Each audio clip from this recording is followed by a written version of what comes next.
Hello, everyone, and welcome here to the Daily Quest number 46, where, guess what, we're talking about Li-Ming once again. She's the new hero, and everybody's raving about how overpowered she is. We're going to talk about some of the builds that really, just stand out as her top builds. Now, the great thing about Li-Ming, just in general, is pretty much all of her talents have some kind of viability in one way or another. She has a very, very good kit, and I've seen effective uses of her with a kind of Q-centric build based on, the magic missiles. We've seen the Orb of Destruction. I'm actually going to give you guys a build for that. That's really just laughably fun in the late game. You think about Blizzard builds on Jaina or Flamestrike builds on Kael'thas, and they're not necessarily the most common, but late game, the amount of damage and poke they can have is actually just absurd, right? So very similar to that, but definitely has some crazy potential. Probably not going to be the most common that we see for competitive. And lastly, teleport builds. I'm actually, asking you guys to play the teleport style for Wonky Wednesday next week, but it's really not bad. We've seen some really great use of the teleport builds already. I've tried it out and had so much fun with it. So without any further delay, let's just take a look at two of the styles for Li-Ming that you could bring to the Nexus yourself. Now, this first build, Missile Burst, I'm calling it. Oh man, the store is bugged out. My client is bugged out. I just opened it and it's freaking out. Anyways, Missile Burst style. This is what we're going to be looking at for the replays today. Both of the replays do feature this style. I'm actually really upset because I had replays from Chew8, and Chew8's, one of the best streamers out there.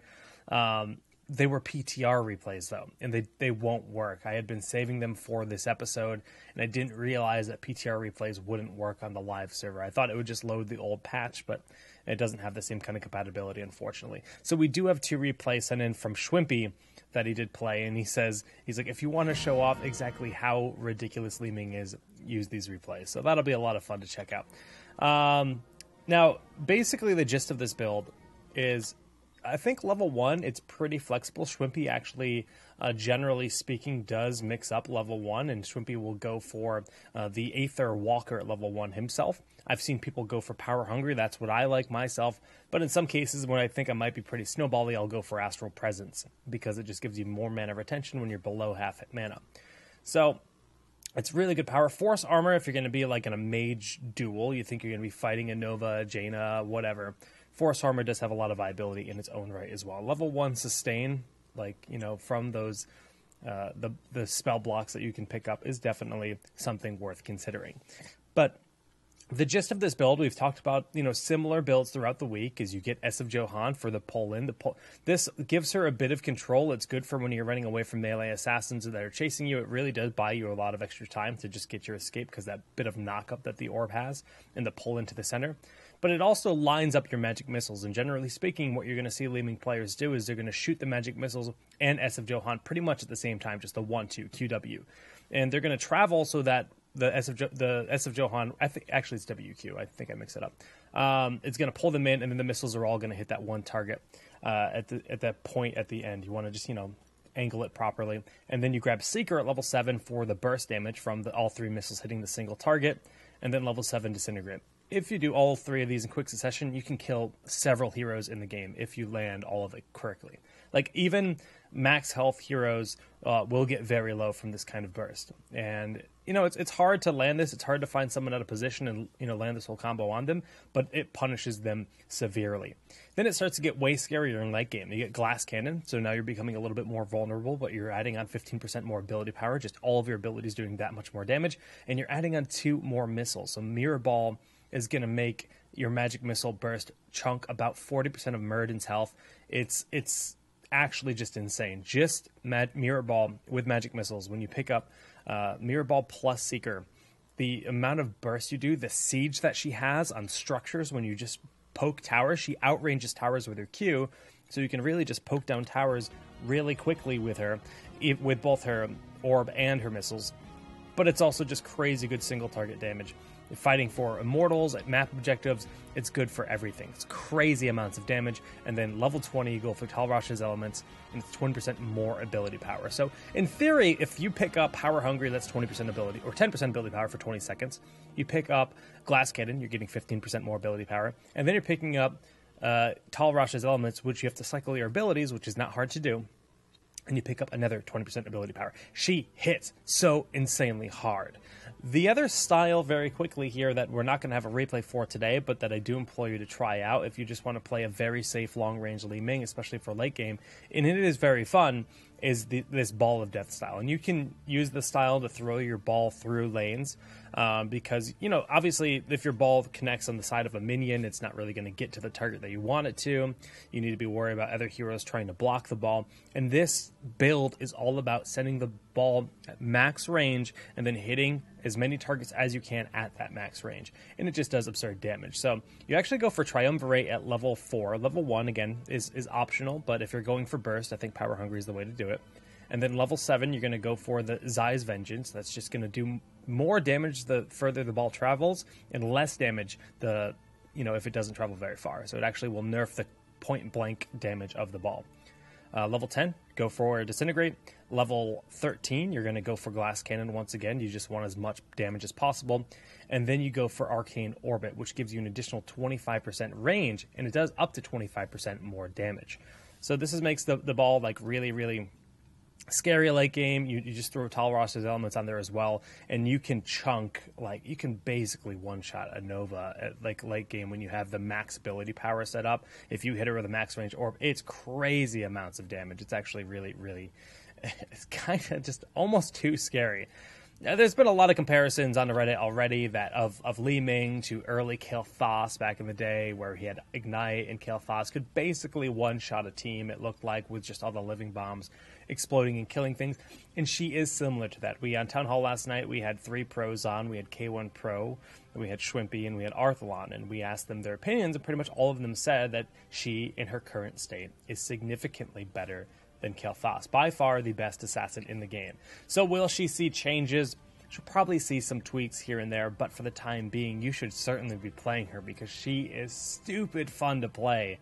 And her kit, I mean, even when they nerf her, her kit is just so very good. The nerf is basically imminent based on how good she is right now. But let's actually load up our first replay here. Played by Schwimpy on Blackheart's Bay. We've got Schwimpy, we've got Faux Rest is in this game. Splendor is in this game. We see Chris from Team Liquid, a Pharaoh Angel. Like, there's all kinds of people. Actually, a Pharaoh and Schwimpy on opposite teams in this, so it's a pretty fun situation where we do get that. And the game is loading on. And on the blue side, that is the side we're going to be watching today. This is the European Rank 1 Hero League, played by Schwimpy with no sound effects. Yeah! And just going to throw that orb out. Consider hearthing back to base, but then not execute it. Oh, he is just checking out his new animations with Li-Ming. And he's riding a Kodo Beast. Gosh. No class. No class. On the red side. Oh, the monkey got picked up. Nice, nice, nice. And we see a Pharaoh looking rather swag on Thrall. He's playing Thrall in this game. We can see Falstad flying in, grab this watchtower at the start of the game, and then he'll have the vision very early. He just does have to back away because there's a lot of damage.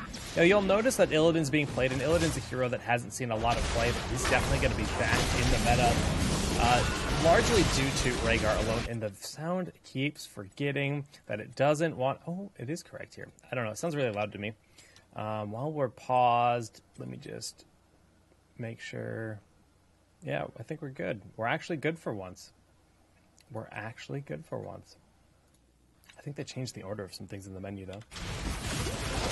All right, yeah, just a lot of damage. The Artanis pick is certainly an interesting one, not working out in that first initiation. But when you see Illidan paired with Rhaegar, this combo, especially with the new talents, Lightning Bond here at level 1 is going to give both of them a lot of hand capabilities. And they're with the base Feral Lunge that Rhaegar has, and Ancestral Heal, even though it got a little bit of a nerf, Rhaegar also has better primary target healing with his Chain Heal. So all these things make Rhaegar and Illidan a really, really scary combo. And the Chain Lightning, or the Lightning Shield style that we're going to see on a lot of Rhaegar players is actually very good with all the new talents that exist. All right, nice control here by ETC to actually get pulled in by Artanis. Artanis picks up the kill, but it's a trade. Muradin and ETC, two primary tanks, going down in that fight. Bottom lane, Abathur soaking it the best of his ability, but a Pharaoh able to capture all 5 of the coins from that chest. And we can see in the new UI, it is 5 to 5 in terms of the total coins. But Schwimpy, he's getting his poke on. You can see how safely he can just poke. He is worried about the phase prism on Artanis, so he doesn't want to get too over-aggressive. You see he backs up towards the minions. Rego bot says Illidan.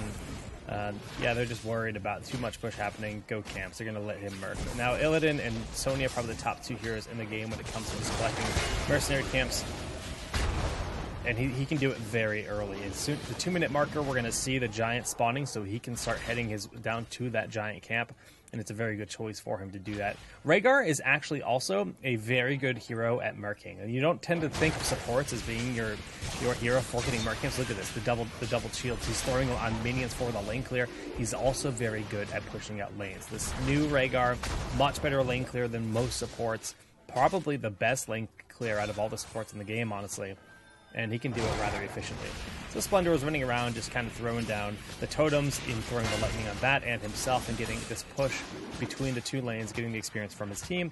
And we can see he is going for Stormcaller as well. So it's going to reduce the mana cost from 60 to 35. That's a huge reduction. But Splendor, he's going to get out of here just barely. The hammering, not enough for the kill. Beautiful use of the totem and his wolf form. Okay, Schwimpy. Just checking out the turn-in. Only has 1 coin, 9 for the team in total. So very, very close to that first turn-in, and a dwarf cost the last second out of Zafna to dodge that big pull-in from the bomb. Now, we do see that it is going to be the build that we talked about at the start of the video. Li-Ming is going for S of Johan paired with Aether Walker. So yes, I prefer other talents, generally speaking. But there is some merit to Aether Walker. And again, this level 1 is going to be very stylistic for this hero in general, I believe. Illidan going for the 10 coin turn-in. He's got a lot of the giant camps throughout the map, and all 10 have been picked up. And he can now, or pirate camps, not giant camps, and now he's going to go work on their giant camp here on the left side. Turn-in will be very close to killing the fort, but I don't think it's quite enough. We did it, Reddit, says Fores. And Schwimpy is just using the orb from below. Now, this is one thing you're going to see a lot of Li-Ming players do. And another benefit to that level 1 talent is it's not going to cost him any mana to use his teleport. I can't hover these anymore, and it makes me sad. It's a new bug with the UI that Blizzard put out. But the better angles to get the max damage from your orb is generally going to be from the side. So sometimes you'll actually see people teleport just to get in position to throw their orb out. They'll teleport even like right here and throw their orb out. But he's coming way down below, making sure he can hit as many minions as possible and getting the max efficiency out of the orb so he can clear this wave really quickly. Like, you know, that late wave is completely done. He missed 1 minion of experience, which isn't a big deal. But he's got this big push on it. Now he's just trying to defend the Giants. He's going to poke safely at a Pharaoh. You see how much damage those are doing with level 7. He does have Seeker here, and that talent, when you hit all 3, you get additional 128 damage on that target. And it makes a really big difference for this style of poke. We're actually just going to go down to Li-Ming vision, which I don't know why it's showing me Splendor. Okay, there's still a lot of bugs in this UI, apparently. Well, Li-Ming vision will tell us that Li-Ming died to a Pharaoh, overstayed his welcome, and there is now a bit of a lead in favor of the red team. For not much of a lead, but just a bit of extra control. They're going to catch up on experience because of that, but actually the Abathur rotating down to the bottom lane to make up for the lost XP down here will negate a lot of that. The power of Abathur. Abathur hat here on Fores playing Illidan. I mean, the trio, Rhaegar, Illidan, Abathur, it's going to be very, very prominent in certain matches when they can pull it off. But it's just going to be another style that's going to be entering the competitive Heroes of the Storm scene when it comes to the drafts. Just good news. It's another style of play and a different roster of heroes that we don't see as often. The knockback, the damage there from Schwimpy, but he gets pulled in. Teleport over the wall. That mobility really pays off for this hero. It's not something Kel'Thas or Jaina could ever even dream of doing. She's so safe in these kind of situations. And he's going forward with the dash, but we see Thrall has fallen. Artanis goes down as well. And Chris on Lily doesn't get hit by the orb. He is running, but the Illidan is just too fast. The jungle gym status, but he will end up getting very close to home, but the totem comes down, and they manage to pick him off. Muradin not quite going to be viable. Now, Illidan, you see how much damage he took. The additional damage they've given turrets to enemy heroes, a 50% additional damage buff they got. makes it way scarier to dive in the situation. You saw how quickly Forrest had to back up. This is enough for a second turn-in, back-to-back turn-ins. Only 5 coins have gone in on the side of the red team, and Schwimpy just can go back to base 4 mana. If you had asked for presence, you could just stick around a lot longer, but this is a scenario where you're not really needed. The best thing Schwimpy would be doing is poking at these towers, just kind of throwing out a few abilities here and there. He's better off just going home, and he's already been making some good use of his level 1 teleport talent. Okay, Illidan doing his best to Merc. We see ETC trying to zone for him with eyes on. There would be a potential rotation. Yeah, this Giant Camp's going to be picked up. Now we're going to have 4 members coming down from the red side, but Illidan and ETC are able to do this with a sufficient window to just kind of back away. We see that Schwimpy grabbed the coins here on the left side. I'm going to try to go to Schwimpy Vision again. Nope, that's Rhaegar. That's Illidan. We're going to find which vision is actually Schwimpy's. Is this it? It's supposed to be 2 for the second player, but apparently that's now 4. I think they reversed the order or something of that. Just a weird bug that they've put into the game with this last patch. Yeah, they're getting a lot of poke. I actually just noticed this G2A logo is probably really annoying, and I'm going to move it really quick because it's going to be in the way of the talents when I pull them up. So sorry about that. But yeah, the Giants here on the left side just going to be marching in their favor. Again, 1 coin away for the turn-in on the red side. And they just poke in. They see where they are, and the orb pulling them in. A lot of damage. Disintegrate used very early. Chris barely surviving. Cups and Mighty Gust for the defense. And Illidan gets burnt down way too quickly. The Mighty Gust really just displacing them and leaving Illidan in a risky scenario, and it didn't work out well for him. But Schwimpy is still alive, taking a bit of poke, trying to throw out the combo. ETC going to throw out that power slide, but Muradin trying to close that gap. Schwimpy sees Thrall coming, knows Muradin's in the area, and in this situation, Earthquake could be, or Sundering could be absolutely devastating. So Schwimpy is not going to get too bold because he knows if he gets hit by that Sundering, the Dwarf Toss Stormbolt could come as a follow-up, and he'll probably end up losing his life. Even coming down into this bush is a little bit risky. Oh no, Splendor so far forward, trying to get out of here. The Stormbolt connects on it, but Ancestral Heal gets off, and he's in that wolf form. Sundering follow-up. He's running. Chris down there is Lily Artanis going to look for that Phase Prism. Not sure if he's going to be able to get it. Oh, he does! Does he go the opposite way? No, the stun follow-up, and Splendor is out. Should have seen a juke to the right from Rhaegar. Maybe could have lived there, but, you know, he did run for a good while. He bought a lot of time for his team to get some push on elsewhere, and they're not that far behind. We see Illidan going to pick up this camp here. Mule getting some actual incredible value. Abathur picked up Mule at level 7, keeping that 1 fort that's taking a lot of damage alive. The bottom fort is getting rather low, but they would be conceding boss if they stay down here. And it looks like Schwimpy is content on hanging around. This boss should go the way of the red team. And Illidan will just reclaim the Watchtower, and they can look to turn in some coins. They just need 2 more. There's 2 at the Pirate Camp here. There's 2 at the Bruiser Camp, which is too risky to go for. And they could be turning in now that they see the boss has been picked up, but they're just going to finish pushing down this bottom fort, securing themselves a nice experience advantage with a full level. And red team is just, you know, they're just going to see what they can do with this boss at this point. Getting a bit of a talent update here for these players. Let's just talk about basically Rhaegar, Illidan, why they're doing this build. Abathur, let's talk about this entire team, because there's been a lot of changes. These heroes are pretty much the same as always. I don't fully get the Li-Li pickup. The benefit to Li-Li here more than anything is Li-Li is quite good against Illidan. She's hard to kill because she's fast, and she has blind, so she can deny a lot of Illidan's damage, which is also Illidan's self-sustained. But here on the left side, we see the SF Johan, we explained this build to start with Seeker. That's the burst damage. Now we have Glass Cannon and Disintegrate. So that's very, very strong, like just focus damage onto a single target. Abathur is going for Survival Instincts. He wants those Locusts to last as long as possible. He's going for Ladrinal Overlord. This is all for Illidan. He's literally picking this up for Illidan, because Illidan, like that additional auto attack, it's, again, more damage but more healing for him. And then Mule. Mule is particularly good on maps like this in Sky Temple, and he's opting to go for it, rather than speccing into his Locusts, or his Toxic Nests. Evolve Monstrosity, a bit weird. This is a bit of a strange Abathur build once we see that. I mean, Monstrosity, generally not what we see. Ultimate Evolution is often considered to be the primary thing. But on this map in particular, you'll see teams clumped up more frequently than other maps. Really just looking to take those team fights because of how, if you lose one hero, they might lose a lot of coins, and that could be a bigger impact on the actual game than other maps might be. So we see Evolve Monstrosity to try to get some split push here with Abathur, and then he goes from Bombard Strain to really spec into that split push as well. Illidan, full on self-sustain. This is like the one and only Illidan build, and this is why I'm not a big fan of Illidan's kit in general, because we pretty much always see this exact build on 90% of all competitive Illidan games. And there's a reason for that. But Rhaegar, he's the man of the hour. He's the new hero. I call him Ray God. He's gotten significantly better. Lightning Bond is going to give him the double shield. Interesting choice. Stormcaller, again, just going to reduce the cost of that. He's going for cleanse, so Rhaegar can get out of a lot, or so Illidan can get out of a lot of those bad spots, primarily for Illidan and Ancestral. So this is kind of like a mini Divine Shield in a way. And then he's going for Earth Shield, 15% of your max health. Now, when you use Metamorphosis, you do get a big buff in max HP. So after meta goes down, you throw that Earth Shield onto Illidan. It's going to give him a lot more shielding. Also, it's going to be very good on ATC. So these heroes are really self-sustained. Schwimpy's always going to be in the backline and shouldn't need that much healing, and he does have the flexibility with teleport in general. And Rhaegar's really mainly speccing for these two heroes. He's going to be throwing his abilities on these two heroes, and Abathur also with the assist on these two heroes with Adrenal Overload. So really cool style that we're seeing out of this team. I think this could be something that we see, picking up some popularity and competitive as time goes on.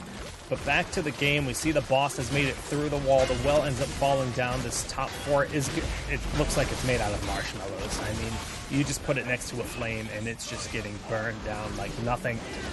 But we do see the Stormbolt was used, and when ETC is starting to get aggressive like that, they're getting a little bit wary. Illidan going in. The Cups is used earlier to keep the team alive. We see Forrest has some meta. We get the Ancestral Heal as well, and that's 40 seconds where Mighty Gust is on cooldown. As the slow dissipates, ETC, can he get out of this? The Mosh Pit used beautifully, keeping them alive. Forrest picking up a 2-for-1, but he is on that false that backs away. Feral Lunge trying to secure the kill. Schwimpy turns up to Artanis. Disintegrate with Illidan should be enough for the kill. And Rhaegar took out Falstad. This is the power of the new Rhaegar with the base Feral Lunge. This is not something that we'd ever see in the past. You see this whole fight go down. Illidan chases, decides it's too risky, and is just going to focus here on the backside. And Splendor wants this kill. This is a support that's sitting here. Boop, boop, oh! Oh my god. He thought he got away. He took off, but the wolf flew into the air and bit his tail feather, eliminating him. He just made a nice blanket out of those duck butt feathers. You know, they make down blankets with like bird feathers, but it's always the butt feathers. And Rhaegar really just needed a new blanket. Okay, well, the Illidan Rhaegar combo here on this Mercamp, cleaning it up with ease. A nice win, 16-14 now in talents. We can see Mirror Ball. This gives Schwimpy crazy damage. And Rising Storm. Rising Storm is one of the most OP talents they've ever given Rhaegar. You're going to see the damage it does. Now, the Lightning Shield that Rhaegar gives for himself doesn't actually benefit from any of the talents. So that's the change they made because of all the new Lightning Shield talents they put in the game. So although he's going to have Lightning Shield, his will not be OP. It's the targets that he gives it to, primarily Illidan. That's going to do tons of damage. We see Abathur flopping around like a little slug. He's spawning little trains in a weird fashion. And he's A-okay, just to be out here and soaking for his team. 16 still not here on the red side, and those mines really revealing them, dismounting them. We do see all the combos coming out here from Schwimpy, doing a bit of poke, and very ham is Illidan, but just from that chain heal, he is back up to full. Abathur hat not on him at the moment, it's on ETC, but Illidan's looking to get in there.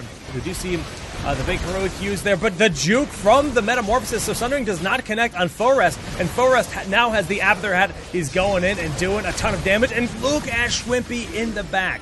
So we now saw that fight unfold, but let's watch the fight from Li-Ming and see exactly the way she's positioning herself and the way she takes this fight. So the benefits to Li-Ming's style is she's got a big front line. She's got this Illidan, which they want to kill. Illidan is the kind of hero that snowballs. He has Abathur hat, they want to kill it. The Sundering comes out right as Illidan metamorphoses, so I think the Sundering was just used. I think we're just missing it.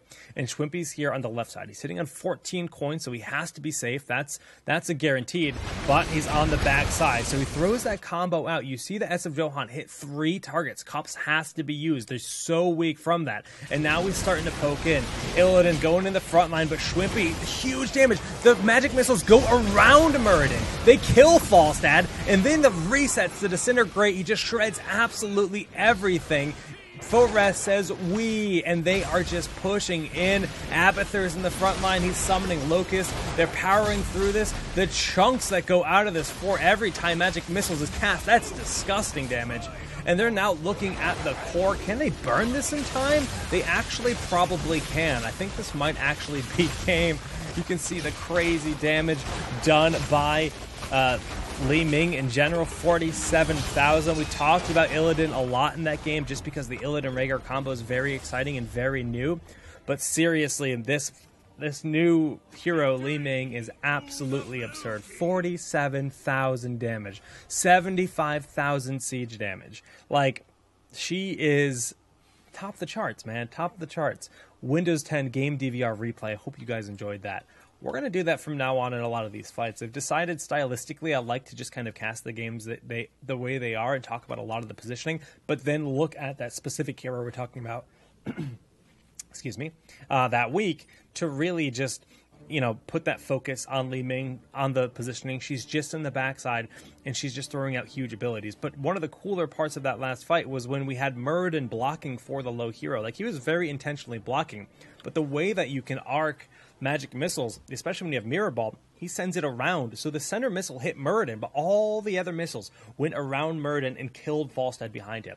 It's so cool to be able to do that kind of stuff. And I just can't wait to see this hero used at the top level and like in professional matches, because I am going to lose my mind casting Li-Ming games. We've got a second replay ready to rock and roll here, guys. And once again, this is going to be Schwimpy playing as Li-Ming. This is Hero League. Schwimpy now has a very different team. There's a lot of new names.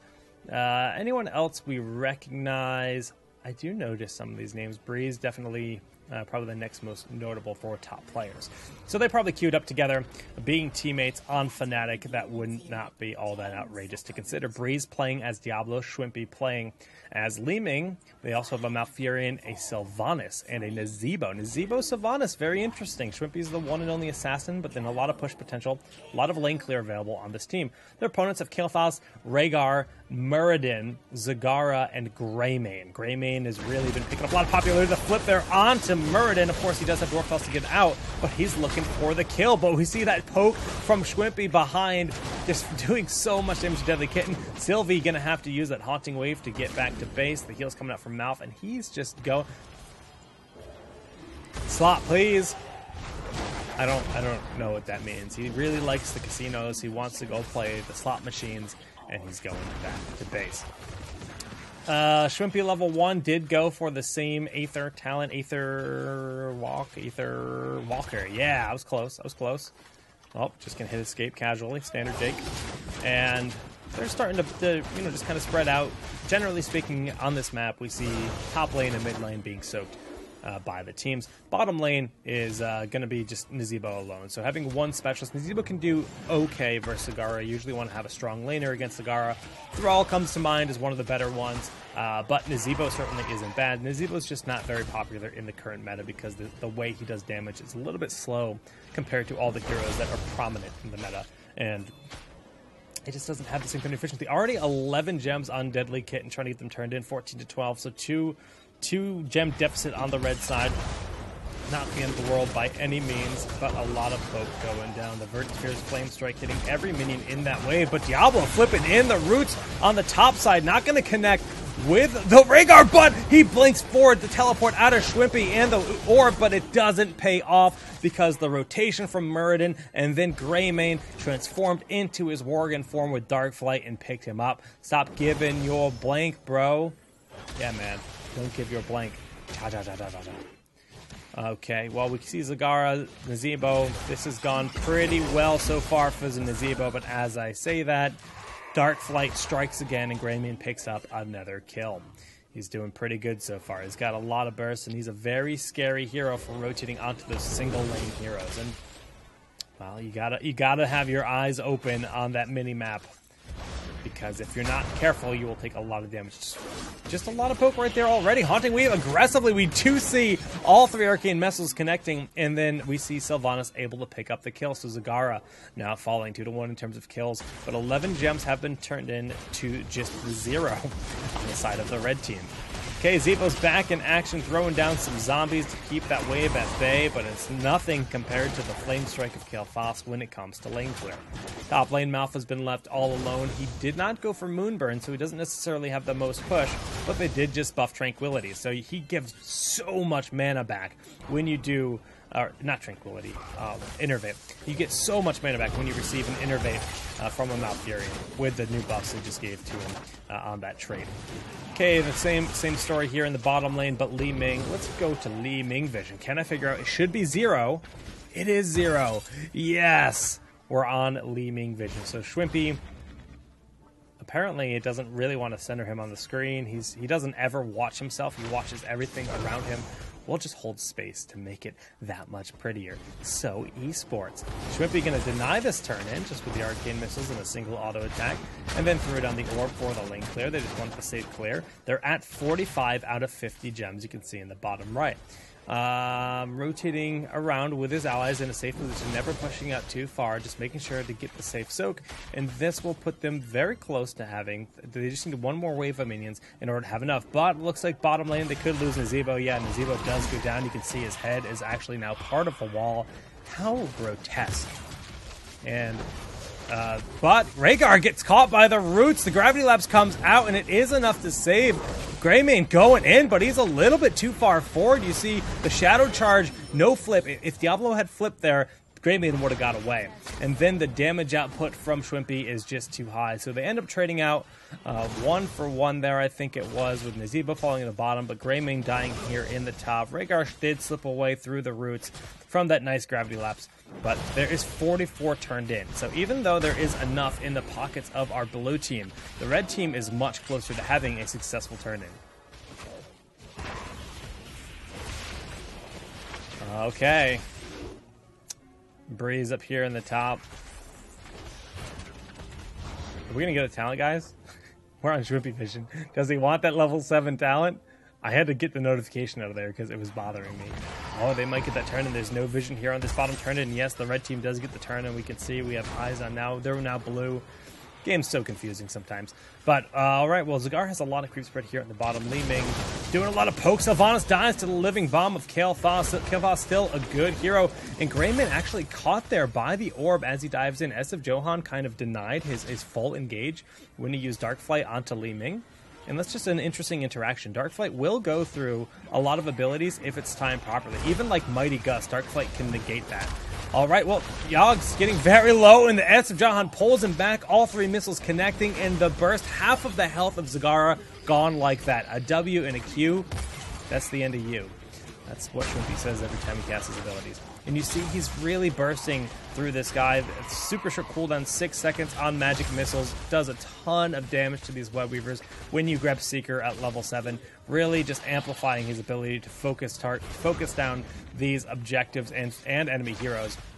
Not really the best thing in the world when it comes to fighting a wave of minions. It doesn't really get a lot of added value, but it's very good for every other situation. Mercenaries, team fights, and map objectives. 56 in the pockets of the right side, the red/blue, whatever color, whatever part of the screen you're looking at. They have a lot, more than enough for the turn-in, but Nazebo is feeding once again. Where's that zombie wall? Not here. It's just always stepping a little bit too far forward, not respecting the rotations that can come. And when Zagara has all this creep spread, they have vision. They know they're safe to rotate. They know there's a highway of opportunity that just says, tasty Nazebo lunch for dinner, boys. Let's go. And Nazebo's not respecting that. But we do see the turn-in is successful here in the top part of the map, so we now have the first web weavers on the red side. Problem being is they don't have 10 yet, but the good thing is they're very close to level 10, and these web weavers will help them out significantly for those first weavers. So Sylvanas did rotate down to the bottom to start soaking Li-Ming. Schwimpy moving on down to the combo, but he misses one of the magic missiles. Doesn't do a lot of damage, teleporting the moment Darkflight is cast on him, getting away from Greymane. Greymane's opting to stay in that Worgen form because it does give him the option to disengage and get back to safety. but now we're going to see some big push going down. This is a very good situation for Sylvanas, but the flip there on Murden. Roots not quite connecting, and Murden gets away. If the roots were true, he certainly would have been dead. Heroics have now been achieved. Disintegrate, Apocalypse, Tranquility, Willing, and Ravenous Spirit all picked up. No great responses to Ravenous in this game. The Webweaver's Blast does not quite connect on Greymane, so Greymane doesn't really take any damage at all yet, but he's just keeping a safe distance in the back. Nazebo with that frontal Ravenous Spirit doing so much damage. They see the Apocalypse, and Diablo gets the flip onto Rhaegar. Rhaegar's down, but so is Malfurion, way too far forward in this fight. The rest of his team was in the backside, and he just, well, I don't actually know what happened. That was very inconvenient. But Schwimp has no fear. Look at that. He jukes all the Banelings with teleport, and he's just going to casually walk away after throwing out a couple more abilities. Sylvanas now going to start pushing down the bottom lane. The Webweavers have all expired. Gems are 0-0 in terms of turn-in, and about even when it comes to what gems have been collected. But Sylvie wants to start collecting these mercenaries here on the Giants here in the bottom part of the map. Just taking a look at the talents in this game so far, we're seeing a pretty similar Rhaegar build, except we're seeing Electric Charge versus the self-cast when you use it on another target for Lightning Shield, and then Stormcaller being used once again. Everything else the same. We generally see this exact build for Greymane players, Guilding Cocktail build, but you go for Wolfheart just to be able to use those abilities, have that cooldown reduction. Oh my goodness, we see Nazebo dies once again. How many deaths does he have in this game? He already has 4 deaths, and Nazebo feed is real. No gems turned in once again by the blue side. They're 7 short of having a full turn in, but there is enough here for the blue. It's so confusing. I look at these colors down here. I'm sorry, guys. The blue side, and they do, in fact, get a blue Webweaver turn in. All right, Shadow Charge onto Zagara. She is now in a bad spot. The Roots once again just barely whiffing, but Schwimpy is on the case, throwing his blasts in the wrong direction. He could teleport with SF Johan. Not quite enough. Murden going to catch the blast, and then this is a disengage. And that Shadow Charge to back that Murden off from his team, but the blue team is now in a great spot to just push their weapons out. Kind of an early Tranquility. The team is a little bit hurt, but the enemy team can just kind of back up during this, which is exactly what they're going to do. They're going to respect the power of Tranquility while it's active, pretty much just forfeit this one Webweaver, so it's a nice win here on the red side to just be able to blow that Webweaver up quickly, but now they have to worry about the other ones, and blue is already in position at both of them. All right, Merge getting pulled back on in, but again, no follow-up for Roots or anything like that. And this Webweaver is cleaned up quickly. Top 4 will end up falling. That is imminent. But can they take a team fight here? They're looking at Nazebo, but the Roots are beautiful for peeling. Zombie Wall. Follow-up, just catching Murden, and there's the Ravenous Spirit with Disintegrate from below. Schwimpy with the flanks. Apocalypse onto Diablo. Root follow-up, not ready quite. Yo, there it is. The Roots there on Murden, but he's so hard to kill. The Orb pulls him back on in with S of Johan, but not quite enough for the kill. Diablo finds his next target. This time it's Zagara. The burst from the magic missiles do a lot of damage, but Rhaegar heals are there in time. No one has fallen in this fight. Many heroics have been used, but Schwimpy's heroic is only a 20-second cooldown, and Disintegrate is very much ready once again. Go for the Throat, still an option, and just about ready for Phoenix and Maw on the blue side. So it is a full disengage. They successfully take the top fort here on the side for the blue team, and we do need to see these mercenaries start to get picked up. The lanes need to be pushed out by red. They need to get their spread back. They need to throw Sylvanas or Nazebo into the bottom lane and just regain some composure, because they're starting to fall a little bit behind. They're half a level down. We're going to see these bruisers picked up much more quickly here on the blue team, who have the advantage after that turn-in, but they have spent an additional 55 gems versus their opponents, while there are plenty here in the pocket. Schwimpy getting the 28 turned in. That will be a successful Webweaver summon for their team, and now they can look to even things out. This is going to be a defensive posture for the blue team. Let's see what Schwimpy can get done. We're going to go back to Schwimpy Vision, boys. Schwimpy Vision. All right. He's just poking casually. Let's get my mouse out of the way. That's a good place for it. And he's going to rotate down it. It looks like they want to he just wants to poke and keep the Webweavers as safe as possible. He's opting to stay in mid. They've abandoned the top lane for the time being. It looks like Diablo Nazebo just above Schwimpy right now. So he's going to be waiting for a possible setup with his teammates. You see Malfurion has come up from bottom. Sylvanas pushing solo. She can push better than any other hero solo just because she turns off all those structures, and they can force out a really big response in that bottom lane. So red team is actually, they all rotated safely here on the left side of the map, and Schwimpy's starting to poke in, just trying to see if he can find them. Now, casting the orb as like a scouting tool, it's not the worst idea because it doesn't cost that much mana, but it is a longer cooldown. You'll notice Schwimpy's just kind of backing off, waiting for orb. He throws down a full combo on Zagara, just shy of getting the kill. The Q, the W, and the heroic, nearly an instant kill on Zagara, even at only at level 14, without the level 16 talents. That would have been a sure death if he had Mirror Ball at level 16. Again, just poking safely here on the left side. He can teleport to safety once he sees Greymane trying to lunge on him, but Diablo is there for the peels. The quick kill on the Murd, and the reset and disintegrate being used once again, just shredding through everyone. This long-range caster style, roots connect, but the Maw disengage is sufficient. I believe we saw Cleanse used there on the Zagara as well to get her out, and Rhaegar is in full-on retreat, but he's, Gravity Lab's not quite connecting, but the orb just a little bit shy of getting the connection.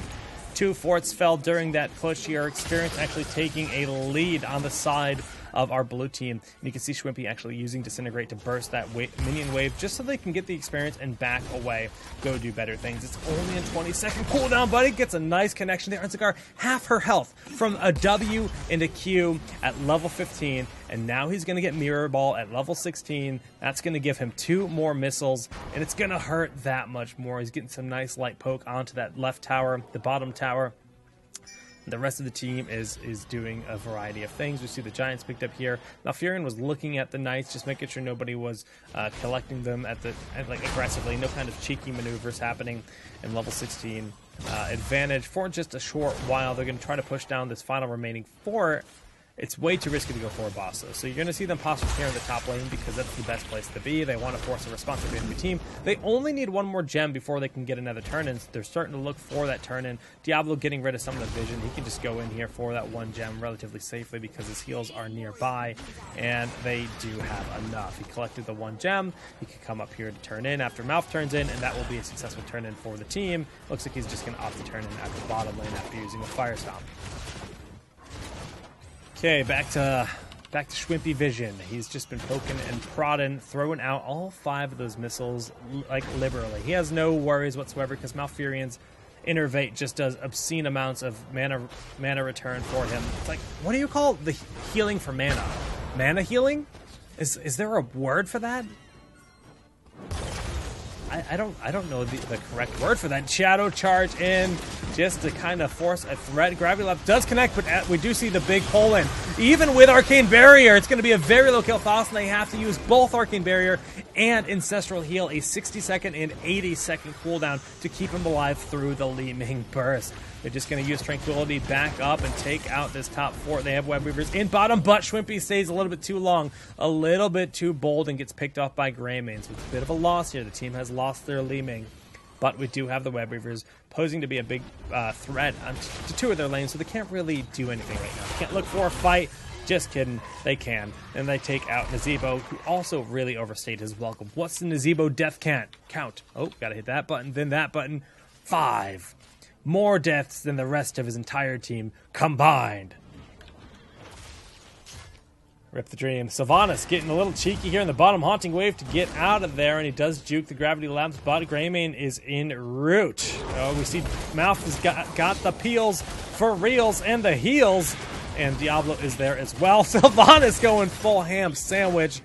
Hold the cheese, ladies and gentlemen. Really getting deep there, but he's going to be able to back away with the rest of his team. Malf got pretty low. He's going to have to just go back to base at this point in time. Schwimpy has respawned. He's back in it, but the experience has been evened out. 2 forts still standing on the red side. We've got this bottom one exposed, and the middle fort is pretty healthy, but the walls are down. So not really a huge advantage. Difference being is there is enough gems for a turn, and 71 gems here on the blue side, so they can look for that. Zagara losing half her health again. The chain heal coming out. Zombie wall used for peeling, and Diablo in there. Oh my gosh!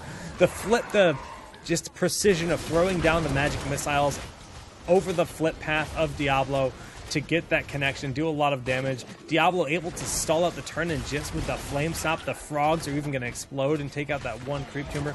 This is a frog build somewhat from Nazebo, so he does have those long-range frogs that do a lot of damage.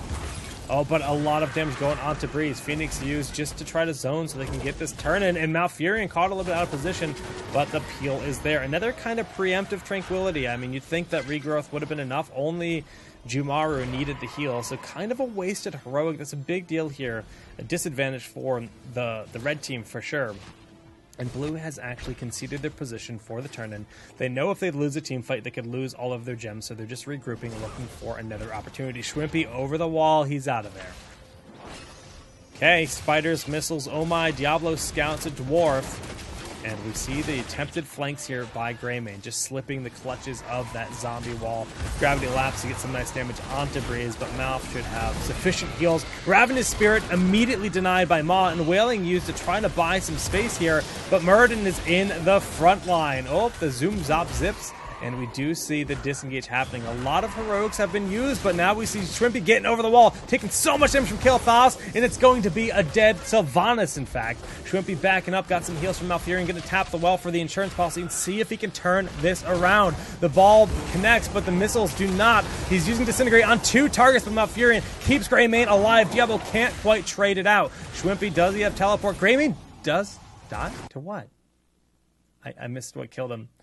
Greymane died, which is a nice win. I didn't think they'd get that. We see that they're all... Okay, we backed up here. So we're going to watch Greymane and see exactly what happens. He's flipped. He takes a lot of damage, but he gets that heal. Diablo trades out. Dies. Souls. Oh, it was frogs. A lone toad. A lone toad in a Zebo with the frog build. Nice. All right, that's a big win for them. It would have been a pretty unfavorable situation if they didn't get the kill onto that Greymane, but they're up 4 to 3 members alive at this point in time because Diablo had souls. So that's really, mitigating a lot of this. But now Breeze is going to lose a lot of that self-sustain due to the fact that his soul count has been reset. Zemor too far forward does die, but they trade out Rhaegar in turn. So 1 for 1.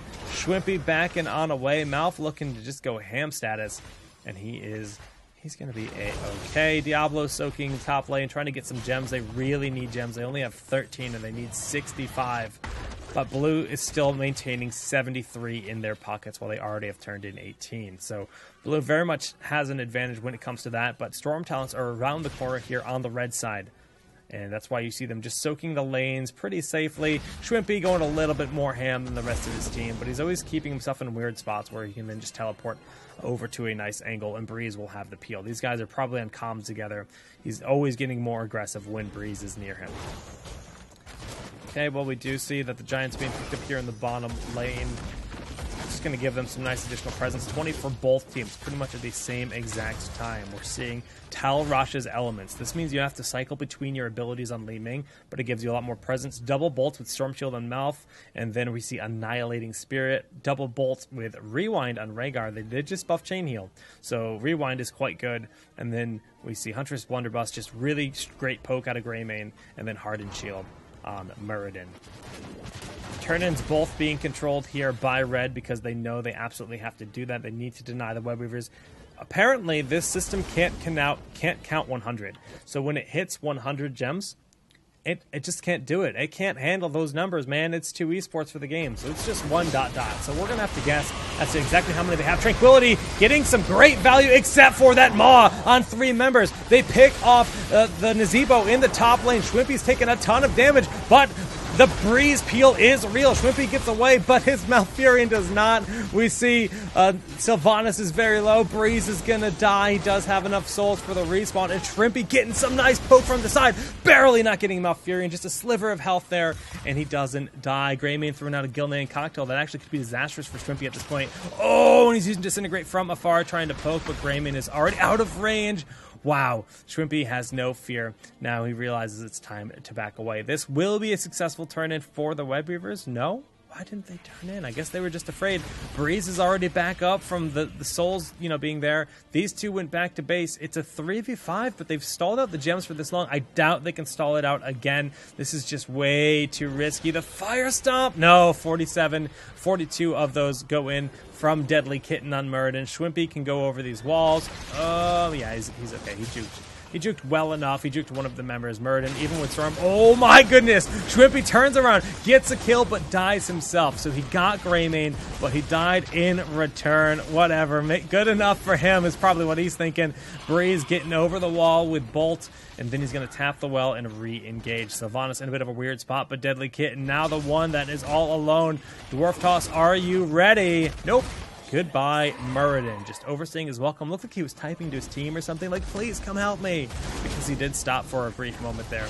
And we see a raw Storm Shield used by Malfurion for no apparent reason. Maybe just to negate some of the damage from the Web Weavers. I'm not too sure. Well, the Web Weaver in mid does fall. Bottom lane fort will finally go down, but this top Web Weaver has still have a ton of health and is starting to work at this wall. Will get probably both of the towers, but Zanur and Sylvanas are going to do their best to push that away. Bottom lane isn't as much of an immediate threat because it still hasn't made it to the wall quite yet. They should have time to rotate to that and keep all of their keeps nice, safe, and sound, and somehow their middle fort is still pretty much at full health. It's really actually kind of impressive. Okay, well, we see they're just kind of chunking away at this. Schwimpy just respawned. Still another 15 seconds on Murden before he's back alive. And they have handled the threat. They're still at a deficit when it comes to gems, 91 in the pockets of the blue team. And really the only way to regain control is to win a team fight. They need to take an aggressive team fight. But blue has been playing so cautiously all game long. They know the threat of the roots and the Diablo flying in there, flipping and casting Apocalypse because of how impactful it's been. And they just stay safe. They zone and they turn in. And they have back-to-back turn-ins. This is a bit of a problem here for the blue team, but they pick off Kael'thas. I didn't even, like, maybe Schwimpy cast, like, 2 abilities, but it's just like, Kael'thas was just, like, dead. Like, here he is. I was watching all the health bars. It shows he's still dead because I rewinded. You can hear that orb going. Orb's going out. All 5 magic missiles summoned here. You see Sylvanas is in the way of some of them, but all 5 magic missiles summoned from Schwimpy. If the orb hits, Kael'thas is going to get pulled into the middle, and he's dead. Insta-kill. Full health. That's all it takes. One perfectly executed combo. He can't cast Arcane Barrier. He can't even think about gravity lapsing you. He got caught by the orb, and he died. Holy crap. Li-Ming is something else. Whew. Well, hashtag balance, my friends. This Web Weaver phase that was going to be very good for blue, I mean, the chunk damage that done from the missiles is insane. They clean up mid. They're making their way down to bottom. They can clean that up. They have Sylvanas, who went back to base to clean up top. She's going to lock down most of the minions. Zebo can just throw spiders and frogs and all kinds of creepy crawlies. And they're going to stabilize. The gem deficit has been erased because of their defense. Just picking off Kael'thas alone has stabilized this game here for the red team. And now they've cleaned up top. They're going to pick off bottom, and they're going to look for a fight. Murden knows the threat. When you see the W go out, that means the missiles are coming with it, and it's going to hurt. Missiles being spammed left and right. Schwimpy has infinite mana with that Malfurion. Bottom towers are still standing strong. Just maybe one zombie wall or something to push this wave out, and they can grab some control. They now have enough for a turn-in, and they're looking for it because, I mean, blue team is just now picking up this mercenary camp. They're just kind of playing a little bit passively because they know they can't turn in again. And it's going to be 22 from Breeze, 26 from Azulis, and then 8 from Jumaru, and that is a turn-in, my friends. Diablo going in fast onto Greymane, but the root's not quite ready. Storm Shield and Tranquility both pop, so Malfurion has used his trump card. But can they find someone? Root's used and whiffed entirely, and Sylvanas going deep over the wall, and Zebo potentially looking for a flank, but Remember Baller is down here. Schwimpy, we're going to watch his positioning for the rest of this engagement just to see the way that he approaches this. Now they're just going to clean up this. They want to get their Web Weavers pushed out, so Bruisers have been picked off. And then Schwimpy rotating around. They do have the Web Weavers in all 3 lanes, so they're not in any rush to push too fast. They just want to push safely. He's going for the flank. This is something that Jaina players are No, no, no. We're going to watch that from Schwimpy Vision. Once again. All right. Schwimpy Vision. Schwimpy Vision. Schwimpy Vision. I'm just going to casually cast my abilities and kill fast. Standard esports skill. Okay, well that's twice in a row Kael'thas has died to nothing. Or he had no response. He didn't even know that was coming. He just saw a purple flicker in the corner of his eye and he was evaporated. Now, with Kael'thas dead, there's very little chance of them defending this. You see the combo almost getting Zagara and a lot of damage going down onto this fort. I think that's just about... This could be it. This is the death. There's 25 seconds remaining. The Web Weavers making it through 2 of the keeps. Diablo in the top. Ancestral Heal has been used, but it doesn't even matter.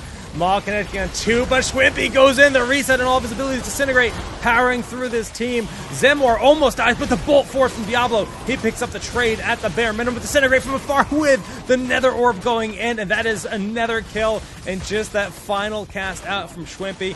4-1 in terms of the kills. The safety, tranquility, Geico status applies, and they're just going to start working on the core. Nope, Kael'thas is back. Oh, didn't get the Magic Missiles connection. Orb didn't quite pull him in far enough, but the flips are there. Muradin trying to zone out Schwimpy. He knows how much of a threat Schwimpy is, and Kael'thas bolts in time this time around. So one time, Kael'thas did not get insta-killed. It's almost Muradin that dies this time around, but it's the core that's falling, and GG. Schwimpy with the esports snipe. Elsana, I'm pressing B, but I'm not pressing B twice in a row. Pressing B twice in a row is what generally breaks the client, and I've been good about only pressing it once. That's the key. That's the key. I gotta choose to do my replay quickly. If I try to rewind too much, the game gets very upset with me. Very upset, and it just doesn't approve of it. Whew. Well, we only managed to get replays from Schwimpy and Chu8, and Chu8's replays were from the PTR, so they wouldn't work.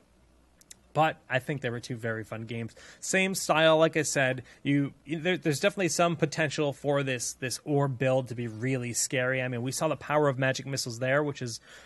I mean, Magic Missiles is such a short cooldown. That's exactly why I think we're going to see this Magic Missiles build as the primary. It not only is it good for team fights, but it's good for burning down structures because you outrange towers, and it's good for burning down things like the Immortal, the Web Weavers, the Giant, or the Plant Terror, and the Dragon Knight. All of those type of things. It's just so good against them. But the W build definitely could have some kind of viability as well in different styles. So definitely could be fun to see people try that out. I have set the challenge for you guys to play with a teleport build for next week's episode, next Wednesday. I want you to grab every teleport talent that exists in the game. And obviously, if there isn't a teleport talent, that's up to you to choose what you want. And you submit that to solidgeekgg@gmail.com for next week's Wonky Wednesday Li-Ming Teleport Edition. Be sure to follow the Twitch channel, subscribe to the YouTube channel, and all of that lovely stuff. And thank you so much for tuning in. We'll see you tomorrow for EduCast, where once again you can submit more replays for. GG's, the stream will resume with Li-Ming action. I'll see you in a bit.